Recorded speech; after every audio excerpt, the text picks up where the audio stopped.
वंदे पुरुषोत्तम। आलोचना प्रसंग भाग 3 से 26 जुलाई सन 1942 की श्री ठाकुर जी से वार्तालाप।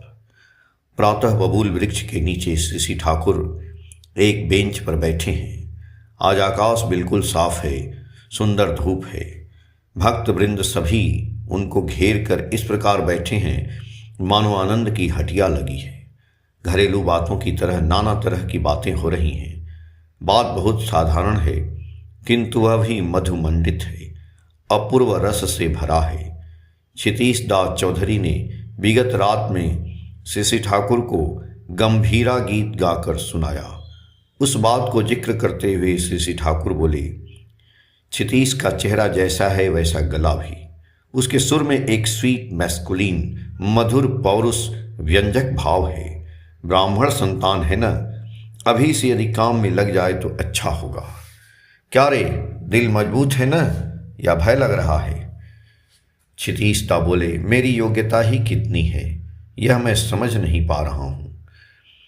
श्री ठाकुर जी बोले, काम किए बगैर योग्यता बढ़ती नहीं है। इच्छा और आग्रह सहित कूद पड़ना चाहिए। मोह माया की कोई बला नहीं रखनी चाहिए। चाहे जैसी भी अवस्था हो, मैं करूँगा ही। यदि ऐसा संकल्प रहे तो कोई भी ऐसे व्यक्ति को रोक नहीं सकता है। तत्पश्चात मालदह आम के बारे में चर्चा चली। आम का कलम कैसे तैयार किया जाता है, इस विषय में उन्होंने जानकारी दी।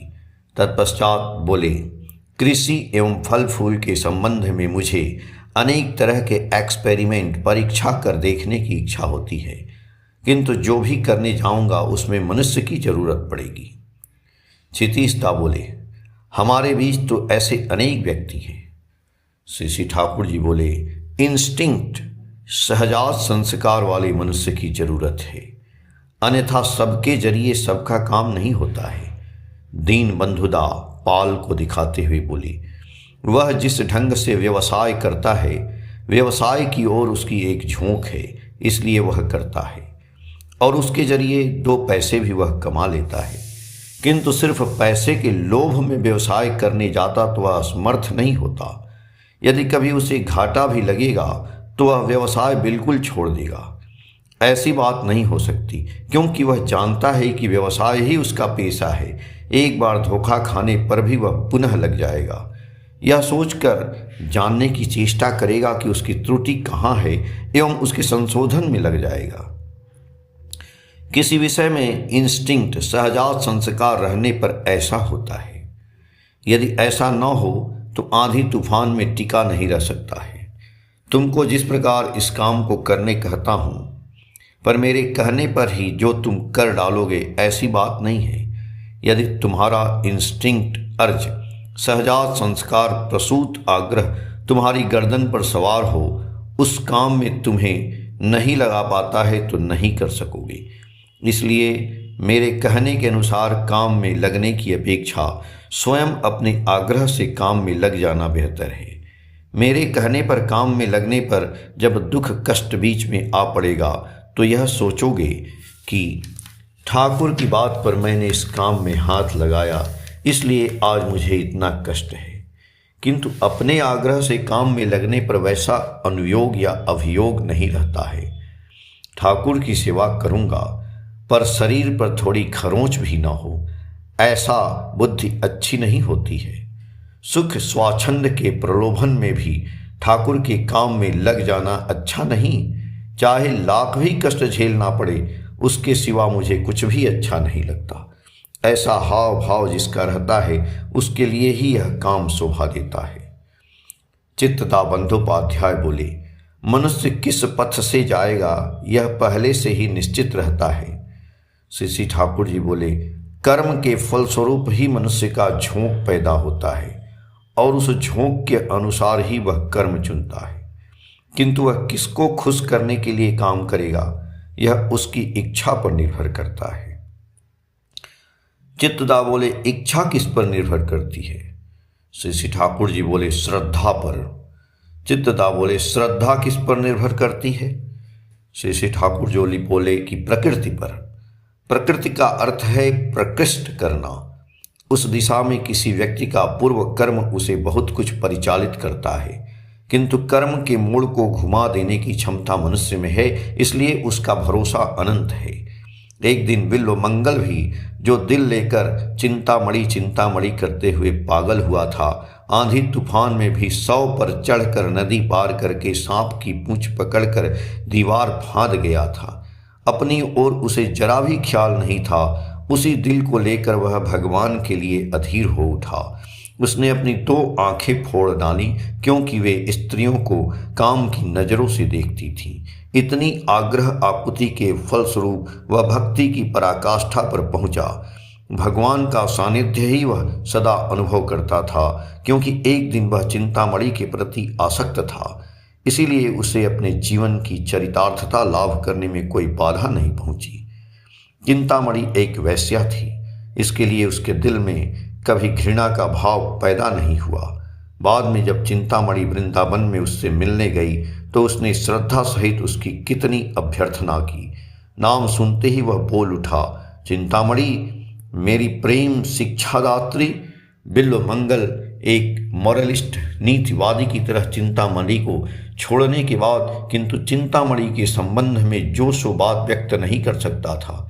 चिंतामणि ने उसे कहा था, तुम मेरे प्रति जितना प्रेम उड़ेल रहे हो, यदि भगवान की यहाँ इसे उड़ेलते तो तुम्हारा जीवन सार्थक होता। मेरे इस हाड़ मांस के पुतले में इतना प्रेम अर्पण करने से लाभ ही क्या होगा। गिरीश घोष ने बड़े ही सुंदर और रोचक ढंग से इन बातों को लिखा है। यद्यपि उनकी भाषा मुझे याद नहीं, पर मैं अपनी तरह उनके भाव को व्यक्त कर रहा हूँ। जो भी हो, चिंतामणि की ऐसी बातों से ही बिल्वमंगल के दिल में परिवर्तन आया। वह ईश्वर की खोज में निकल गया। चिंतामणि के प्रति वह कृतज्ञता की बातों को नहीं भूल सका और ईश्वर प्रेम में उसका मन इतना पवित्र हो गया कि वह किसी चीज को अपवित्र देखना भी भूल गया। इसलिए चिंतामणि भी आज उसके निकट कितनी पुण्यात्मा है, कितना पवित्र है। शशि ठाकुर ने चित्तदास से कुछ लोगों की जन्मपत्री देखने को कहा है। एक व्यक्ति ने पूछा, ठाकुर क्या आप जन्मपत्री को मानते हैं?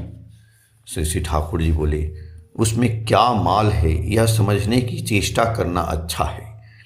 एक ऐसा शास्त्र है जो बहुत दिनों से चला आ रहा है, उसे बिल्कुल बेकार समझकर उड़ा देने में लाभ क्या है।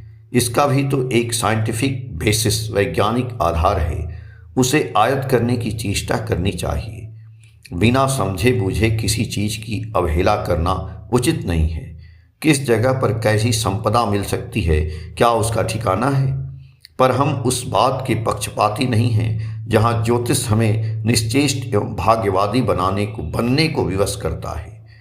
ज्ञान विज्ञान या दुनिया में जहां भी जो चीज है, उन सबको हम सत्ता पोषणी बनाएंगे। यदि वह सत्ता पोषण में बाधा पहुंचाता है तो उससे हमारा मूल उद्देश्य में ही बाधा पहुंचेगी।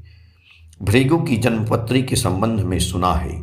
उसमें जिस प्रकार की बातें मिलती हैं, इसलिए उसे हम फिजूल नहीं समझ सकते हैं। भृगु ने ग्रह फेर से बचने का नाना उपाय लिखा हुआ है। ऋषियों की सब समय वह बुद्धि रही है।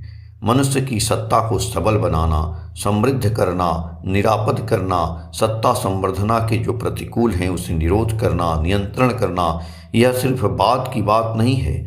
यह जिससे नशे की तरह हर के जीवन में धर दबाए उस और समाज का लक्ष्य था। इसलिए उन्हें अमृत का पुजारी कहा जाता था। मैं चित्त से कह रहा हूँ, यदि ज्योतिष की चर्चा करते हो तो खूब अच्छी तरह करो। संस्कृत की मूल पुस्तकों को संग्रह करो और अच्छी तरह पढ़ो।